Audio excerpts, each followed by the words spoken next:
एक साथ बैठा हुआ ताश खेल रहा है और ऐसे हंस रहे हैं कि उस वीडियो को देख के किसी का भी दिल टूट जाए कि इस परिवार को इस तरह से उजड़ने क्यों दिया हमने। 22 अप्रैल 2025 को बैसारन वैली में मौसम का मिजाज अच्छा था। जैसे हर रोज लगातार 1000 से 1500 लोग वहां पहुंचते थे, उसी तरह से उस दिन भी तमाम पर्यटक वहां पहुंचे। वहां का रास्ता आसान नहीं है अध्यक्ष महोदय जी, जंगल से जाना पड़ता है, पहाड़ों के बीच जाना पड़ता है, घोड़े से जाना पड़ता है। ये परिवार वहां पहुंचे, मौसम सुहाना था, उनके बच्चे ट्रैम्पोलिन पे खेल रहे थे, कोई जिपलाइन कर रहा था, कोई चाय पी रहा था, तो कोई कश्मीर की सुंदर वादियों की ठंडी हवा का मजा ले रहा था। शुभम अपनी पत्नी के साथ एक स्टॉल पे खड़े थे। तभी अचानक 4 आतंकवादी जंगल में से निकलते हैं और शुभम को वहीं अपनी पत्नी के सामने मार डालते हैं। उसके बाद वे वहां से पूरे वैली में 1 घंटे के लिए लोगों को चुन चुन कर मारते हैं। किसी के पति को अपनी पत्नी के आंखों के सामने, किसी के पिता को अपने बेटे के सामने, चुन चुन कर 26 लोगों को मार डालते हैं। शुभम की पत्नी घबराकर वहां से भागने की कोशिश करती है, अपनी जान बचाने के लिए जंगल की तरफ दौड़ती है। वहां पता चलता है कि तमाम लोग जंगल की तरफ दौड़े हैं और अपनी जान बचाने की कोशिश कर रहे हैं।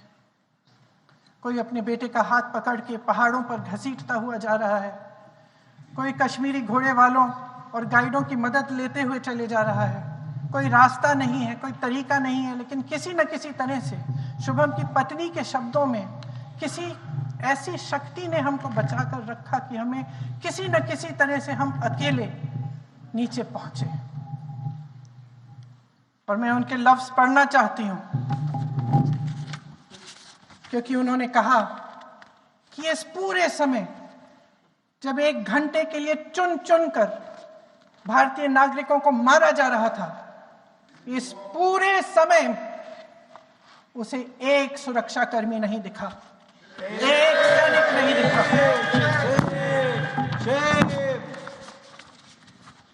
शुभम की पत्नी ने कहा, कोट, मैंने अपनी दुनिया को खत्म होते हुए देखा। अपनी आंखों के सामने एक सिक्योरिटी गार्ड नहीं था। मैं ये कह सकती हूं कि देश ने, सरकार ने हमें वहां पे अनाथ छोड़ दिया था। सिक्योरिटी क्यों नहीं थी वहां पे एक सैनिक क्यों नहीं दिखा? क्या सरकार को मालूम नहीं था कि यहां रोज 1000 से 1500 पर्यटक जाते हैं? क्या सरकार को मालूम नहीं था कि यहाँ के को पहुंचने के लिए जंगल के रास्ते से जाना पड़ता है? अगर कुछ हो जाएगा तो लोग वहां से निकल नहीं पाएंगे। एक चिकित्सा का इंतजाम नहीं था, फर्स्ट एड का इंतजाम नहीं था, कोई इंतजाम नहीं था, ना सुरक्षा का, ना फर्स्ट एड का। इन लोगों को भगवान भरोसे छोड़ दिया गया। ये लोग वहां पे इस सरकार के भरोसे गए और इस सरकार ने उन्हें भगवान भरोसे छोड़ दिया।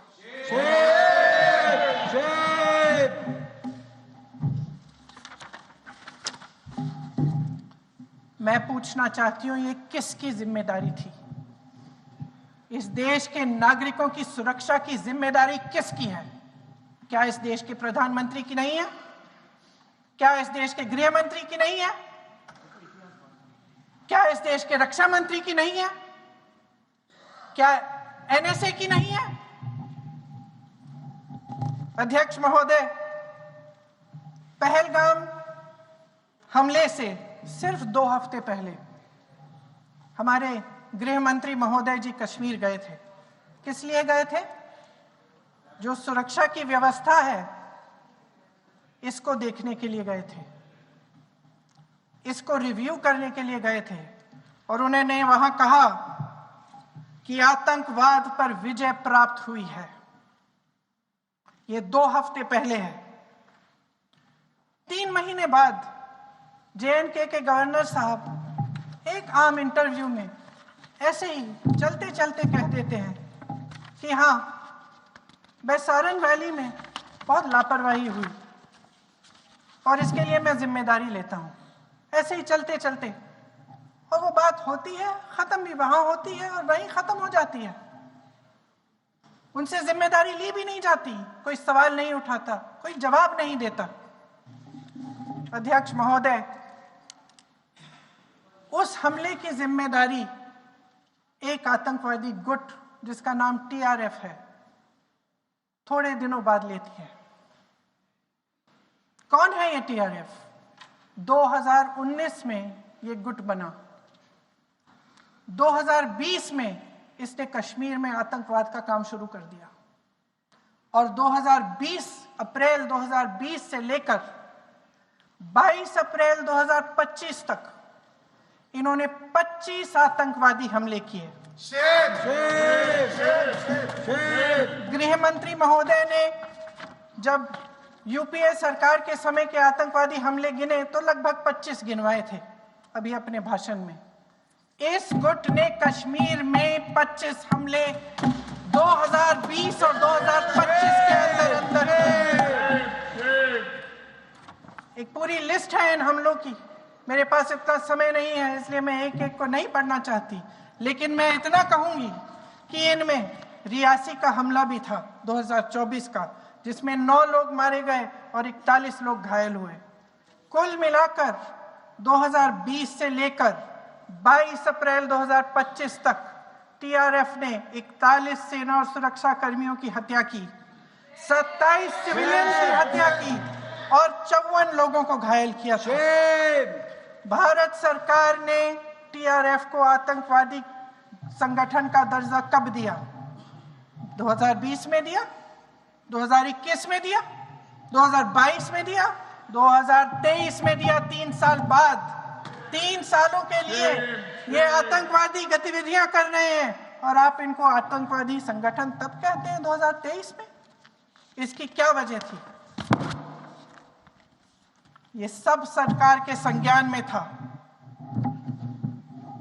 और आप मुझे बताना चाहते हैं, सत्ता पक्ष के नेता बताना चाहते हैं कि ये सब आपके संज्ञान में था, लेकिन कोई भी एक ऐसी एजेंसी नहीं है हमारी सरकार की जिसको पता चला कि ऐसा हमला, ऐसा भयानक हमला होने जा रहा है हमारे देश में, कि पाकिस्तान में बैठे हुए इस हमले की योजना बन रही है कि हम भारत जाके हैवानियत करेंगे, 26 लोगों को मार डालेंगे और हमें पता ही नहीं है। क्या ये हमारी एजेंसियों की विफलता है कि नहीं है? ये बहुत बड़ी विफलता है, ये एक बहुत बड़ी विफलता है। जानते थे कि ये गुट है, जानते थे कि 5 सालों से ये आतंकवादी हमले कर रहा है, अध्यापकों को मारा, आर्मी के बड़े बड़े अफसरों को मारा, आम जनता को मार डाला, पुलिस वालों को मार डाला, और आप इन पे निगरानी नहीं रख रहे थे। और ये जो एजेंसियां हैं, इनकी जिम्मेदारी कौन लेगा? क्या IB चीफ ने अपना इस्तीफा दिया? क्या किसी ने इस्तीफा दिया? गृह मंत्री जी के कार्य क्षेत्र में आता है इंटेलिजेंस ब्यूरो। क्या गृह मंत्री जी ने इस्तीफा दिया? इस्तीफा छोड़िए, जिम्मेदारी ली।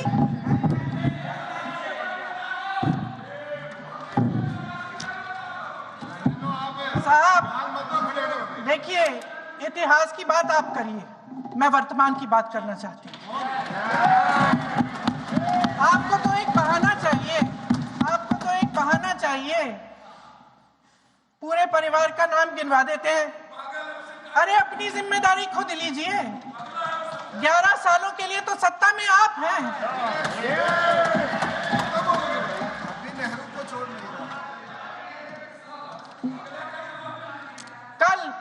कल माननीय गौरव गोगोई जी ने अपने भाषण में पूछा गृह मंत्री जी से क्या आपकी जिम्मेदारी नहीं थी? मैं देख रही थी। राजनाथ जी, रक्षा मंत्री जी यूं यूं अपना सर हिला रहे थे, कुछ बोले नहीं, अंदर से ये